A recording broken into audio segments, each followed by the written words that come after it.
రాష్ట్రంలో చంద్రబాబు నాయుడు గారి నేతృత్వంలో ఉన్నటువంటి ప్రభుత్వం ఎంత రాక్షసంగా వ్యవహరిస్తోంది, ఎంత అప్రజాస్వామికంగా పరిపాలిస్తోంది, వైఎస్ఆర్ కాంగ్రెస్ పార్టీని సమూలంగా నాశనం చేయాలన్నటువంటి సంకల్పంతో జగన్మోహన్ రెడ్డి గారి నాయకత్వాన్ని పూర్తిగా నిర్వీర్యం చేయాలని ప్రతిజ్ఞ చేస్తూ ప్రతిరోజు వాళ్ళ అధికారంలోకి వచ్చినప్పటి నుంచి వైఎస్ఆర్ కాంగ్రెస్ పార్టీ మీద కక్షబోని నిరంతరము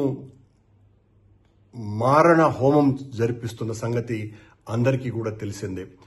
జగన్మోహన్ రెడ్డి గారిని బలహీనపరచటం ద్వారానే మనం అధికారంలో కొనసాగగలము అనేటువంటి ఒక ఆలోచనతోటి వాళ్ళ అధికారంలోకి వచ్చినప్పటి నుంచి వైఎస్ఆర్ కాంగ్రెస్ పార్టీ శ్రేణుల మీద అనేక రకాలైనటువంటి దాడులు దౌర్జన్యాలు చేయటమే కాకుండా ఆ ప్రభుత్వంలో పనిచేసినటువంటి మంత్రులతో సహా శాసనసభ్యులతో సహా నాయకులు కార్యకర్తలతో సహా అందరినీ కూడా వేధింపులకు గురి చేయటమే కాకుండా చివరకు ఐఏఎస్ ఐపీఎస్ అధికారులను కూడా వదలకుండా జగన్మోహన్ రెడ్డి గారితో వీళ్ళంతా కూడా అతి ముఖ్యంగా వ్యవహరించినారు అన్నటువంటి కారణం మోపి వాళ్ళనందరినీ కూడా తప్పుడు కేసులు బనాయించి జైళ్లలోకి వేయటం మనం చూస్తున్నాం.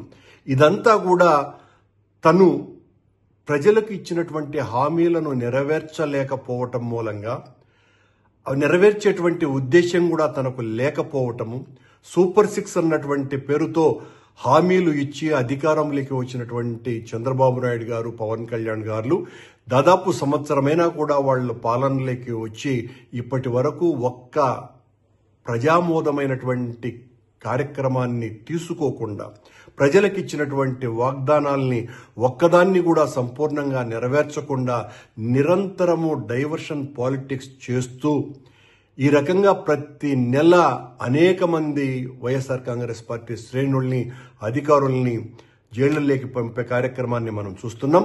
దీనికి పరాకాష్ఠగా నిన్న మద్యం కుంభకోణం అనేటువంటి పేరుతో చంద్రబాబు నాయుడు గారి ప్రభుత్వం సీనియర్ ఐఏఎస్ అధికారి అయినటువంటి ధనంజయ రెడ్డి గారిని అలాగే కృష్ణమోహన్ రెడ్డి గారిని అరెస్టు చేయటం ఒక పరాకాష్ఠ.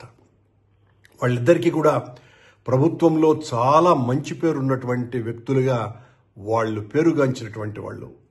ధనంజయ రెడ్డి చాలా నిజాయితీ పరుడైనటువంటి ఆఫీసర్ అని, కృష్ణమోహన్ రెడ్డి గారు పనిచేసిన కాలమంతా కూడా చాలా నిబద్ధతతోటి పనిచేసినటువంటి ఆఫీసర్ అని వీళ్ళకందరికీ కూడా చాలా మంచి పేర్లు ఉన్నాయి. అలాగే ఐపీఎస్ ఆంజనేయులు గారు కావచ్చును, ఎవరైనా కావచ్చును, వీళ్ళకందరికీ కూడా వాళ్ళ విభాగాలలో అత్యంత మంచి పేరును సంపాదించుకొని వాళ్ళు ఉద్యోగం చేసినటువంటి వాళ్ళు. ఒక తప్పుడు ఆరోపణతో ఈ రోజున జగన్మోహన్ రెడ్డి గారిని పూర్తిగా రాజకీయంగా నాశనం చేయటానికే పనిగట్టుకొని ధనంజయ రెడ్డి గారిని కృష్ణమోహన్ రెడ్డి గారిని అరెస్టు చేయటం జరిగింది. పాలన ప్రజలకు ఆమోదమైనటువంటి విషయాల మీద వాళ్ళు చేయకుండా ఈ రకంగా వైఎస్ఆర్ కాంగ్రెస్ పార్టీకి అంటగాగినారన్నటువంటి పేరుతో చివరకు ఐఏఎస్ ఆఫీసర్లు ఐపీఎస్ ఆఫీసర్లు వీళ్ళనందరినీ కూడా అరెస్టు చేయటం అన్నది ఈ రాష్ట్రానికి ఒక ప్రత్యేకమైనటువంటి కార్యక్రమంగా మారిపోయింది. ఏ ఒక్క పోలీసు అధికారి ఐఏఎస్ అధికారి కూడా భవిష్యత్తులో పని చేయటానికి కూడా భయపడి వణికిపోయే విధంగా చంద్రబాబు గారి ప్రభుత్వం పాలన సాగిస్తోంది. ఉద్దేశపూర్వకంగా తప్పుడు ఆరోపణలతో మద్యం కుంభకోణం అనేటువంటి ఒక పెద్ద విషయాన్ని వెలికి తీసినట్టుగా చంద్రబాబు నాయుడు గారు ఈ రకంగా జగన్మోహన్ రెడ్డి గారిని జైలుకు పంపించాలన్నటువంటి కుతూహలంతో ఈ రకంగా ఈ ఆఫీసర్లను అందరినీ కూడా అరెస్టు చేసేటువంటి కార్యక్రమాన్ని పూనుకోవటాన్ని తీవ్రంగా వ్యతిరేకిస్తున్నారు. ఇది వైఎస్ఆర్ కాంగ్రెస్ పార్టీ వ్యక్తులంగా మేము చేస్తున్నటువంటి విమర్శ కాదు. సామాన్య జనంలో ఏమున్నదో తెలుసుకోవాల్సినటువంటి అవసరం చంద్రబాబు నాయుడు ఉన్నది. మీరు ఈ రకంగా అన్యాయంగా తప్పుడు కేసులు బనాయించి అందరినీ జైలుల్లోకి నెట్టివేసి మీరు ఆనందంగా పరిపాలించాలని అనుకుంటే మాత్రం అది మీ భ్రమ తప్ప మరొకటి కాదు. ప్రజలు అన్నీ కూడా నిశితంగా గమనిస్తున్నారు. మీ తప్పుల్ని ఎంచుతున్నారు.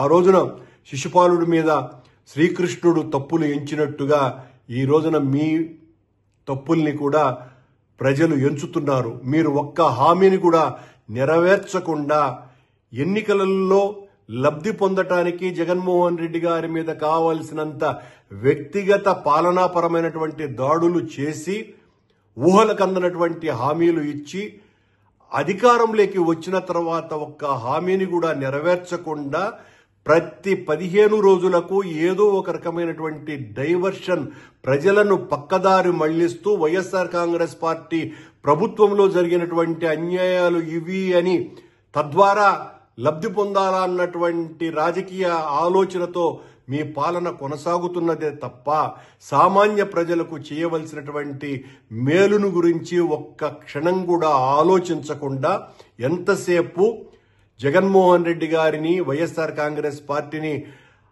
బదనాం చేయటానికి మీ సమయమంతా ఉపయోగిస్తూ ఈ రోజున నిజాయితీ పరులైనటువంటి అధికారులుగా ఉన్నటువంటి వ్యక్తుల్ని కూడా జైళ్లలోకి పంపటం ద్వారా మీరు తగిన మూల్యం చెల్లించుకునేటువంటి రోజు ఖచ్చితంగా వస్తుంది. ఈ రాష్ట్రంలో ఈ రోజున అధికారులందరూ కూడా ఒక భయమైనటువంటి పరిస్థితుల్లోకి నెట్టబడేటట్టు చేస్తున్నారు మీరు.